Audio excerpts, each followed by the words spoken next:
फ्लेमिंगचा डाव्या हाताचा नियम, फ्लेमिंग्ज लेफ्ट हँड रूल. वरील प्रयोगात आपण विद्युतधारेची दिशा आणि चुंबकीय क्षेत्राची दिशा विचारात घेतली आणि असे आढळले की बलाची दिशा या दोन्हींच्या लंब दिशेस आहे. या तिन्हींच्या दिशा एका साध्या नियमात सुबद्ध करता येतात. या नियमालाच फ्लेमिंगचा डाव्या हाताचा नियम असे म्हणतात.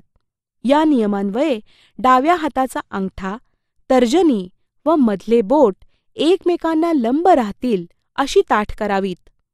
तर्जनी जर चुंबकीय क्षेत्राच्या दिशेत असेल व मधले बोट विद्युतधारेच्या दिशेत असेल तर अंगठ्याची दिशा ही विद्युतवाहकावरील बलाची दिशादर्शक असते.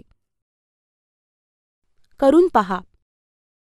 फ्लेमिंगचा डाव्या हाताचा नियम वापरून वरील प्रयोगात तारेवरील बलाची दिशा ठरवा व निष्कर्ष पडताळून पहा.